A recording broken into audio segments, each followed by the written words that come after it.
Hi, Fred Tips is back, and today we're going to take a look at your loose ends. A look at things that can come loose, and you really should be checking them regularly. I've had my fair share of things getting damaged or malfunctioning simply because I hadn't properly checked and tightened certain parts. Now, whether it's guitar, pedal, or amp parts, this video will help you avoid those problems with a simple regular checkup. First, your guitar. Now, the thing on your guitar that comes loose the most are the strap buttons, the strap button screws. And even if you're using strap locks, like I am, the screw that holds the button itself will surprisingly come loose. And when that happens, you better be holding onto the guitar neck. Number one, a loose strap button, and number two, a knocked over guitar stand are the two most common causes of broken necks, and checking that strap button screw is that it's properly tightened will at least take care of one of those.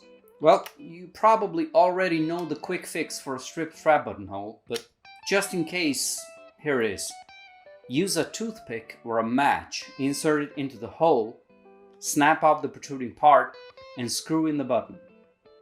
The ridges of the screw will cut a new thread in the soft wood, and as it expands in the hole, it effectively grips the button. It's a simple solution for a common problem. Next up is the input jack. I actually got a gig, an important gig, because a guitarist I was replacing last minute tore out his loose input jack with the wiring as he was unplugging the guitar. There's also the possibility of your jack nut coming loose and the jack collapsing into the wiring cavity. So check those input jack screws and nuts regularly. And same goes for the pickup switch and pots. If you feel any odd wiggle to the knobs, take off the knobs and tighten.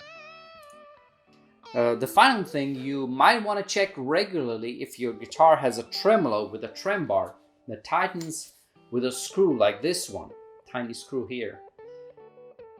You can find it on quite a few trems, PRS, Wilkinson, Goto trems, and vibrations from constant use can slowly make it work its way out and fall out mid-gig on a messy stage, which is a lot of fun.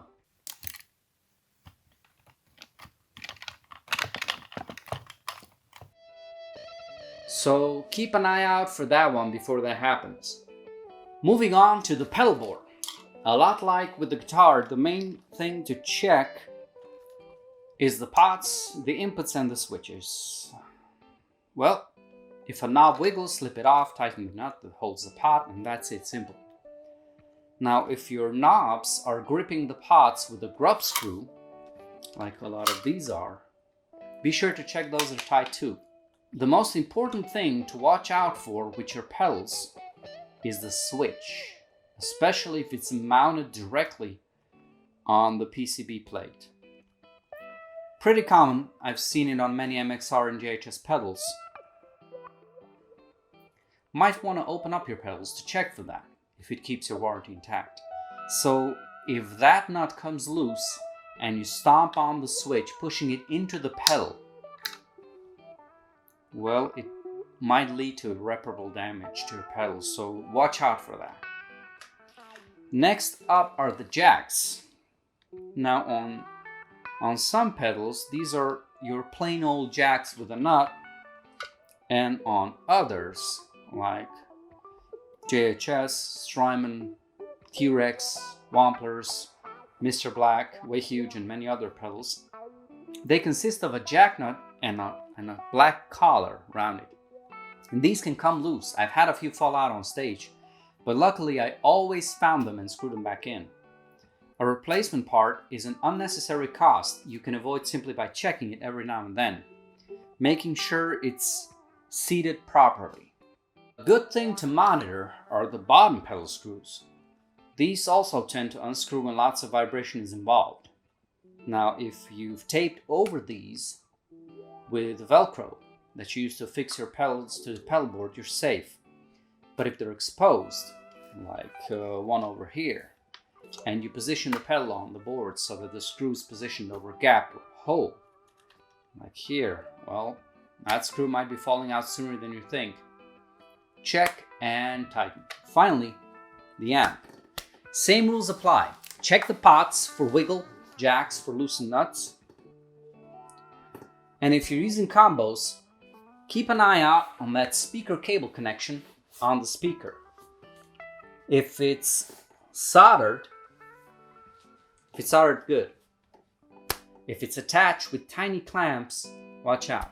If you store a loose foot switch in the back of the amp, my first recommendation is to get a bag or use an amp cover with a pocket for that. And my second suggestion is to always check that it didn't hit the speaker cable and yank it loose. Tube amp without a connected speaker can blow your resistors and your tubes, and there's no quick fixes for that.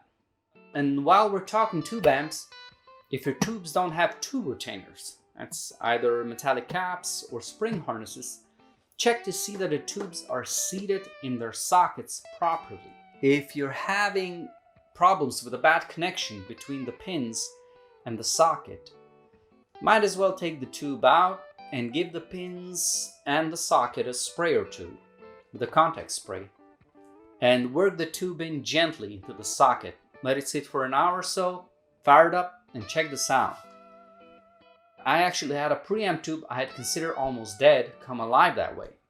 Might want to try that on all your tubes when you're doing a thorough cleanup of your amp.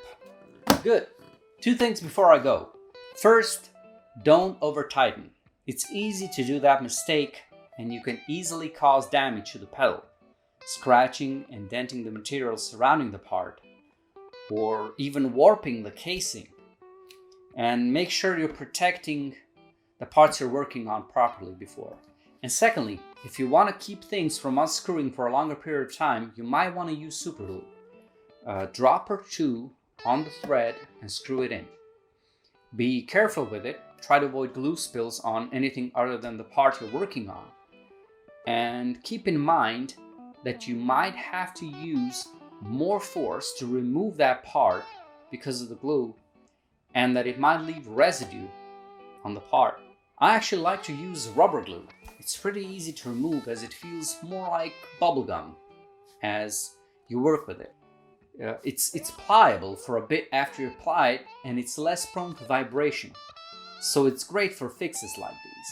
Fun fact, most of the mishaps mentioned in this video have happened to me during gigs, sessions, at home, but most importantly when I could least afford it.